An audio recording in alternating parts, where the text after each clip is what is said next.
नमस्कार साथियों, बहुत बहुत स्वागत है आपका एम्प्लॉयमेंट्स पॉइंट में। बीएसएफ यानी बॉर्डर सिक्योरिटी फोर्स ने वैकेंसी निकाली है 300 रेडियो ऑपरेटर की और 772 रेडियो मैकेनिक की। 300 वैकेंसी आई है रेडियो ऑपरेटर की और 772 आई हैं रेडियो मैकेनिक की। इसके लिए मेल और फीमेल दोनों टाइप के कैंडिडेट अप्लाई कर सकते हैं। मेल और फीमेल दोनों कैंडिडेट अप्लाई कर सकते हैं। मैरिड अनमैरिड कैंडिडेट अप्लाई कर सकते हैं।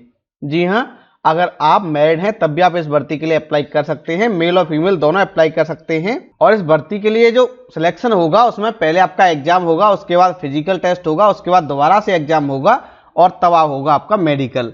तो पहले टेस्ट होना है और टेस्ट के बाद कैंडिडेट को छटनी करके फिजिकल के लिए बुलाया जाएगा। पहले फिजिकल नहीं होगा इस भर्ती में, तो पहले टेस्ट होगा, टेस्ट के बाद फिजिकल होगा, फिजिकल के बाद दोबारा टेस्ट होगा और जो सेकंड टेस्ट होगा उसकी मेरिट पर ही कैंडिडेट को सिलेक्ट किया जाने वाला है। और इसका जो पहला टेस्ट है वो जुलाई के महीने में हो जाएगा। तो जुलाई के महीने में इसका पहला टेस्ट हो जाएगा और उसके बाद कैंडिडेट को फिजिकल के लिए बुलाया जाएगा। उसके बाद होगा उनका दोबारा टेस्ट और जो दोबारा रिटन टेस्ट होगा उसके बेस पर ही कैंडिडेट को सिलेक्ट किया जाएगा। तो आज हम आपको इन वैकेंसी के बारे में कंप्लीट इन्फॉर्मेशन देने वाले हैं। पेज क्वालिफिकेशन के बारे में, सिलेक्शन प्रोसेस की पूरी जानकारी देंगे। इसके अलावा आप आवेदन कैसे कर सकते हैं और भी बहुत सारी जानकारी हम आपको देने वाले हैं। तो आप हमारे साथ जुड़े रहिए। लेकिन उससे पहले अगर आपने अब तक हमारे चैनल को सब्सक्राइब नहीं किया है तो कर लीजिए, क्योंकि यहाँ मिलती है सही जानकारी बिल्कुल सरल भाषा में। चलिए शुरू करते हैं। सब्सक्राइब कीजिए एम्प्लॉयमेंट्स पॉइंट चैनल को और पाइए गवर्नमेंट जॉब्स की लेटेस्ट अपडेट्स और साथ ही बेल आइकन को प्रेस करना न भूलें। तो साथ ही विज्ञप्ति जारी की है बॉर्डर सिक्योरिटी फोर्स ने for direct recruitment for the post of head constable radio operator और हेड कांस्टेबल रेडियो मैकेनिक। इसके लिए फॉर्म ऑनलाइन ही भरे जाने हैं और लास्ट डेट हम आपको पहले ही बता चुके हैं, ये होगी 12 जून 2019। और सबसे पहले हम बात करेंगे सैलरी के बारे में। आपको सैलरी कितनी मिलने वाली है? तो सैलरी मिलेगी आपको लेवल 4 में, यानी 25,500 प्लस अलाउंसेज आपको मिलने वाले हैं। इसके अलावा जो भी अलाउंसेज है वो सब आपको मिलेंगे और आपकी स्टार्टिंग सैलरी होगी लगभग 30 से लेकर 32,000 रुपए महीने। अब बात कर लेते हैं वैकेंसी की। तो इस वैकेंसी में 75% जो सीट है वो डायरेक्ट एंट्री से भरी जानी है, यानी वो कैंडिडेट जो किसी भी कैटेगरी के हैं वो अप्लाई कर सकते हैं, उनके लिए 75% कोटा है। वहीं इन वैकेंसी में से 25% कोटा है उन कैंडिडेट के लिए जो बीएसएफ में कार्य कर रहे हैं। तो बीएसएफ का कोटा है 25%, बाकी जनरल का जो कोटा है यानी डायरेक्ट एंट्री का जो कोटा है वो है 75%। इस प्रकार 225 वैकेंसी हैं रेडियो ऑपरेटर की डायरेक्ट एंट्री की, वहीं 75 है जो कि डिपार्टमेंटल कैंडिडेट से भरी जानी है। इसी प्रकार 580 वैकेंसी आई हुई है 57 प्लस 30 प्लस 493, 580 वैकेंसी हैं रेडियो मैकेनिक की जो कि डायरेक्ट एंट्री से भरी जानी है। वहीं 192 वैकेंसी जो हैं वो भरी जाएंगी बीएसएफ के एम्प्लॉय से। अब बात कर लेते हैं हम रिक्रूटमेंट डेट्स की कि कौन कौन सी महत्वपूर्ण दिनांक आपके लिए हैं। तो पहले चरण में होगा आपका रिटन एग्जाम, ये होगा 28 जुलाई 2019 को और ये प्रस्तावित है। ये ओएमआर सीट पे होगा, ऑनलाइन नहीं होगा। इसमें जब आप एग्जाम देंगे उसके बाद आप डुप्लीकेट ओएमआर सीट अपने साथ लेके जा सकते हैं, जिससे आप घर जाके मिलान कर सकें कि हमने कितने क्वेश्चन अटेम्प्ट किए थे। जो आंसर की है वो बीएसएफ की वेबसाइट पर ही अपलोड कर दी जाएगी। सेकंड फेज शुरू होगा आपका 9 अक्टूबर 2019 से, यानी लगभग 3 महीने बाद आपका सेकंड फेज शुरू हो जाएगा, जिसमें होगा आपका फिजिकल टेस्ट, स्टैंडर्ड टेस्ट, और जो कैंडिडेट फिजिकल में पास हो जाते हैं उनका फिर दोबारा रिटन टेस्ट आयोजित कराया जाएगा। हेड कांस्टेबल रेडियो ऑपरेटर के लिए रिटन टेस्ट होगा डिस्क्रिप्टिव टाइप, जो सेकंड फेज में होगा। पहला टेस्ट आपका होगा, उसके बाद आपका फिजिकल हो गया, उसके बाद दोबारा टेस्ट होगा 24 नवंबर को और जो कैंडिडेट रेडियो ऑपरेटर के लिए भरेंगे उनका डिस्क्रिप्टिव टेस्ट होगा और साथ ही आपको डिक्टेशन भी दी जाएगी। वही हेड कांस्टेबल रेडियो मैकेनिक के लिए आपका सिर्फ एक डिस्क्रिप्टिव टेस्ट होगा। डिस्क्रिप्टिव टेस्ट का मतलब है जैसे हम 10th 12th में पेपर लिखते हैं उस तरीके का पेपर आएगा। उसके बाद होगा आपका थर्ड फेज जो कि 30 जनवरी 2020 से शुरू हो जाएगा। इसमें होगा आपका मेडिकल। फाइनल रिजल्ट जो बनेगा हेड कांस्टेबल रेडियो ऑपरेटर के लिए वो बनेगा डिस्क्रिप्टिव टेस्ट और जो आपको डिक्टेशन दी जाएगी उसके मार्क्स के बेस पर, यानी 200 अंकों का आपका ये होगा। वही हेड कांस्टेबल रेडियो मैकेनिक के लिए 200 अंकों का एक डिस्क्रिप्टिव टाइप टेस्ट होगा, उसी के बेस पर मेरिट बनाई जाएगी। तो ये पहला टेस्ट होगा जुलाई में, उसके नंबर फाइनल मेरिट में नहीं जुड़ने वाले हैं। अब बात कर लेते हैं एजुकेशन क्वालिफिकेशन की। तो सबसे पहले हम बात करेंगे BSF head constable radio operator की। इसके लिए आप 10th पास होनी चाहिए, साथ ही आपने 2 साल की आईटीआई कर रखी हो रेडियो एंड टेलीविजन में या फिर इलेक्ट्रॉनिक्स में या फिर computer operator and programming assistant यानी सीओपा यानी कोपा जिसको बोलते हैं उसमें, या फिर आपने ITI कर रखी हो data preparation and computer software में, या फिर जनरल इलेक्ट्रॉनिक्स में, या फिर डाटा एंट्री ऑपरेटर में किसी रिकॉग्नाइज्ड इंस्टीट्यूट से। तो आपने 10th के साथ इन सब्जेक्ट्स के साथ ITI कर रखी हो।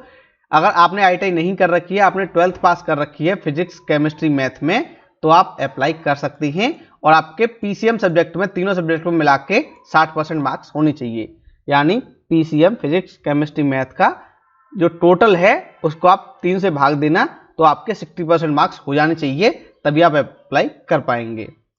वही हेड कांस्टेबल रेडियो मैकेनिक के लिए आप 10th पास होनी चाहिए और आपने रेडियो एंड टेलीविजन में ITI कर रखी हो 2 साल की, या फिर जनरल इलेक्ट्रॉनिक्स में, या फिर कोपा में यानी computer operator and programming assistant में, या फिर आपने data preparation and computer software में ITI कर रखी हो, इलेक्ट्रीशियन में ITI कर रखी हो, फिटर में ITI कर रखी हो, information technology and electronic system maintenance में ITI कर रखी हो, कम्युनिकेशन इक्विपमेंट मेंटेनेंस में ITI कर रखी हो, या फिर कंप्यूटर हार्डवेयर में ITI कर रखी हो, नेटवर्क टेक्नीशियन वाली ITI कर रखी हो, मैकेट्रॉनिक्स वाली ITI कर रखी हो, या फिर डाटा एंट्री ऑपरेटर वाली। तो आपने इतने सब्जेक्ट में से किसी भी सब्जेक्ट में आपने ITI कर रखी हो, या फिर आपने 12th पास कर रखी हो PCM के साथ यानी फिजिक्स, केमिस्ट्री, मैथ के साथ, और आपके फिजिक्स, केमिस्ट्री, मैथ सब्जेक्ट में कम से कम 60% मार्क्स होना अनिवार्य है। बात कर लेते हैं एज लिमिट की। तो एज लिमिट है 28 से लेकर 25 साल जनरल वालों के लिए और EWS वालों के लिए। ये काउंट होगी 12 जून 2019 को। जो कैंडिडेट OBC के हैं उनके लिए एज है 28 साल, वहीं SC ST वालों के लिए है 30 साल। जो कैंडिडेट BSM में काम कर रहे हैं उनके लिए जनरल कैटेगरी वालों को 40 साल तक, OBC वालों को 43 तक, SC ST को 45 साल तक फॉर्म भरने की छूट दी जाएगी। वहीं जो कैंडिडेट एक्स सर्विसमैन है उनको उनकी सर्विस लेंथ घटाने के बाद 3 साल की छूट दी जाएगी। इसके अलावा वो कैंडिडेट जिनके माता पिता 2002 के या फिर 1984 के दंगा में मारे गए हैं, या फिर जिनका परिवार प्रभावित हुआ है, उनको 5 साल की छूट दी जाएगी। बात कर लेते हैं फिजिकल स्टैंडर्ड क्या मांगे गए हैं। तो जो हाइट है मेल कैंडिडेट के लिए वो मांगी है 168 सेंटीमीटर, चेस्ट मांगी है 80 सेंटीमीटर बिना फुलाए, 85 सेंटीमीटर फुलाने के बाद। वजन हाइट और एज के अकॉर्डिंग होना चाहिए। फीमेल कैंडिडेट के लिए हाइट है 157 सेंटीमीटर, चेस्ट एप्लीकेबल नहीं है, और वजन आयु और ऊंचाई के अनुपात में होना चाहिए। रिलैक्सेशन की अगर हम बात करें तो वो कैंडिडेट जो गढ़वाली हैं, कुमाऊनी हैं, गोरखा हैं, डोगरा हैं, मराठा हैं, या फिर कैंडिडेट जो सिक्किम, नागालैंड, अरुणाचल प्रदेश, मणिपुर, त्रिपुरा, मिजोरम, मेघालय, असम, हिमाचल प्रदेश, कश्मीर एवं लेह लद्दाख रीजन से बिलोंग करते हैं, उनके लिए हाइट है 165 सेंटीमीटर। जो कैंडिडेट ST और आदिवासी हैं, मिजो और नागा को मिला के, उनके लिए हाइट है 162.5 सेंटीमीटर। चेस्ट की हम बात करें तो कम से कम 80 सेंटीमीटर होनी चाहिए बिना फुलाए और 85 सेंटीमीटर होनी चाहिए फुलाने के बाद। वहीं जो ST के कैंडिडेट हैं, आदिवासी हैं, उनके लिए चेस्ट है 76 सेंटीमीटर बिना फुलाए, 81 सेंटीमीटर हो जाए फुलाने के बाद। बात करें फीमेल कैंडिडेट की तो वो कैंडिडेट जो गढ़वाली, कुमाऊनी, गोरखा, डोगरा, मराठा हैं, या फिर नॉर्थ ईस्ट के स्टेट से बिलोंग करती हैं, सिक्किम से बिलोंग करती हैं, या फिर हिमाचल प्रदेश की निवासी हैं, कश्मीर और लेह लद्दाख की निवासी हैं, उनके लिए हाइट है 155 सेंटीमीटर। वजन हाइट के अकॉर्डिंग होना चाहिए। वहीं जो ST की कैंडिडेट हैं उनके लिए हाइट है 154 सेंटीमीटर। अब बात कर लेते हैं मेडिकल स्टैंडर्ड क्या क्या मांगे गए हैं मेल और फीमेल दोनों के लिए। तो आपकी आंख 6/6 होनी चाहिए और 6/9 विदाउट करेक्शन, यानी आप चश्मा नहीं लगा सकते हैं। तो जो आपकी करेक्ट आई है वो 6/6 होनी चाहिए, वहीं दूसरी आंख 6/9 तक अलाउ है। इसके अलावा आप high grade colour vision test pass कर सकें ऐसी आपकी आई होनी चाहिए, यानी आपको high grade colour vision test pass करना होगा। आपके नोक नी न हो, फ्लैट फीट न हो, वेरिकोज वीन्स न हो यानी नीली नसें न उभरी हुई हो, आंखों में भेंगापन न हो, और आपको CP3 इश्तिहारा पर कलर परसेप्शन टेस्ट पास करना होगा। आपकी मेंटल और बॉडी हेल्थ अच्छी होनी चाहिए और कोई भी बीमारी आपको नहीं होनी चाहिए। तो वो कैंडिडेट जो चश्मा लगाते हैं वो इस भर्ती के लिए पात्र नहीं है। और मिनिमम डिस्टेंस डिवीजन 6/6 और 6/9 से मतलब है हम जिस हाथ से काम करते हैं हमारी वो आंख 6/6 होनी चाहिए। अब बात कर लेते हैं सिलेक्शन प्रोसीजर की। तो पहला चरण आपका होगा जुलाई में, और इसमें कैंडिडेट को रिटन एग्जाम के लिए बुलाया जाएगा। इसमें 3 घंटे का आपका पेपर आएगा। पेपर जो होगा वो 100 क्वेश्चन में आने वाले हैं, 200 अंकों के।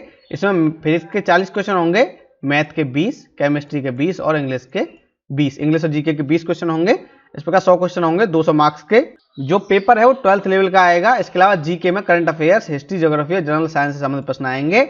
प्रत्येक सही प्रश्न के लिए आपको 2 अंक दिए जाएंगे, गलत के लिए 0.5 मार्क्स काट लिए जाएंगे, यानी 0.25 की यहाँ नेगेटिव मार्किंग है पेपर जो होगा OMR बेस्ड होगा और आप उसकी एक कॉपी अपने पास घर ले जा सकते हैं पीछे का हिस्सा काट के, जिससे आप मिलान कर सकें।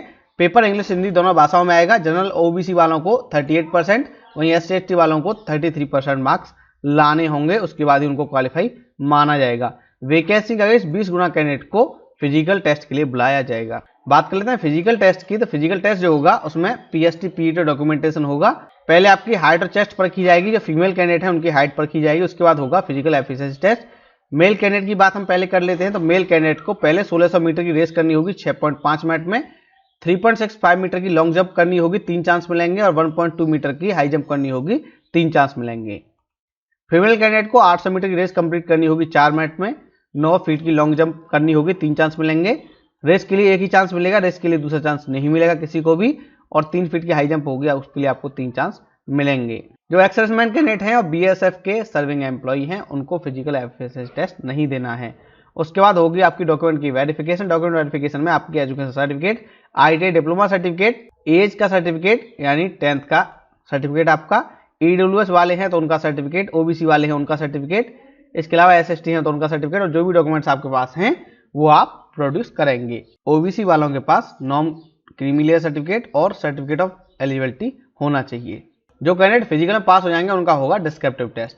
डिस्क्रिप्टिव टेस्ट जो होगा वो नवंबर में आयोजित कराया जाएगा, और इसमें जो कैंडिडेट रेडियो ऑपरेटर के लिए फॉर्म भरेंगे उनका रिटन टेस्ट होगा डिस्क्रिप्टिव टाइप, जैसे 10th 12th में हम लिखते हैं उस प्रकार का, 150 अंकों का ये होगा। इसमें फिजिक्स, केमिस्ट्री, मैथ, रीजनिंग और इंग्लिश से संबंधित प्रश्न आएंगे। 12th लेवल के 2 घंटे 30 मिनट का आपको समय दिया जाएगा। उसके बाद आपका डिक्टेशन टेस्ट भी होगा, साथ ही उसमें 100 वर्ड आपको दिए जाएंगे इंग्लिश राइटिंग के, 50 अंकों का ये होगा, और एक पैराग्राफ रीडिंग भी होगी। ये सिर्फ क्वालिफाइंग नेचर की होगी, क्योंकि इससे आपके इंग्लिश को पढ़ने की क्षमता को परखा जाएगा।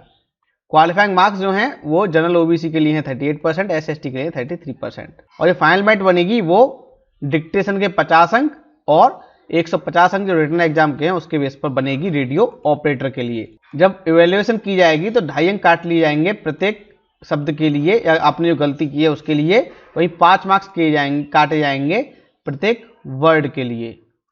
तो सिंगल लेटर की गलती पर 2.5 अंक और पूरे शब्द की गलती पर 5 अंक आपके काट लिए जाएंगे। बात करें हम हेड कांस्टेबल रेडियो मैकेनिक की, तो इसके लिए 200 अंकों का आपका डिस्क्रिप्टिव टाइप टेस्ट होगा।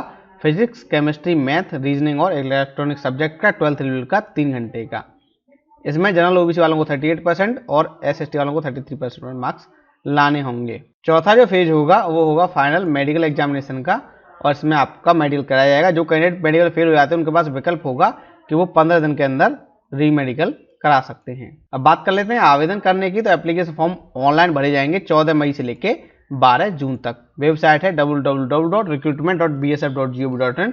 आप यहाँ से फॉर्म भर सकते हैं। फीस 100 रुपये लगाई जाएगी, और ये SC/ST फीमेल कैंडिडेट से नहीं ली जाएगी, बाकी जनरल OBC कैंडिडेट को फीस पे करनी होगी। ये जो भर्ती प्रक्रिया है ये डिफरेंट सेंटर पर आयोजित की जाएगी। उसके लिए डिफरेंट सेंटर बनाए गए हैं। श्रीनगर में सेंटर बनाया गया है, इसके अलावा पालोरा कैंप जम्मू में बनाया गया है, जालंधर में बनाया गया है, जोधपुर में बनाया गया है, गांधीनगर गुजरात में बनाया गया है, इसके अलावा जयपुर में बनाया गया है, कोलकाता में सेंटर बनाया गया है इस भर्ती के लिए, दार्जिलिंग में बनाया गया है, इसके अलावा गुवाहाटी में बनाया गया है, कछार डिस्ट्रिक्ट असम में इसका सेंटर बनाया गया है, इसके अलावा भिलाई में सेंटर बनाया गया है, मदनगीर नई दिल्ली में इसका सेंटर है, बेंगलोर में इसका सेंटर बनाया गया है, इंदौर में सेंटर बनाया गया है, हजारीबाग में सेंटर बनाया गया है, बरेली में सेंटर बनाया गया है, इन सब के अलावा हिसार में सेंटर बनाया गया है और लखनऊ में सेंटर बनाया गया है। तो आपका टेस्ट जो होगा वो इन्हीं सेंटर पर आयोजित किया जाएगा। साथियों ये थी जानकारी इस भर्ती प्रक्रिया के बारे में। आपको 14 मई से लेकर 12 जून तक आवेदन करना है। जो कैंडिडेट 12th पास है PCM के साथ या फिर 10th के बाद IIT कर रखी है वो इस भर्ती के लिए आवेदन कर सकते हैं। साथियों मैं उम्मीद है वीडियो आपको पसंद आया होगा। इस वीडियो को लाइक कीजिए, शेयर कीजिए, और आपने अब तक हमारे चैनल को सब्सक्राइब नहीं किया है तो कर लीजिए, क्योंकि यहाँ मिलती है सही जानकारी बिल्कुल सरल भाषा में। धन्यवाद।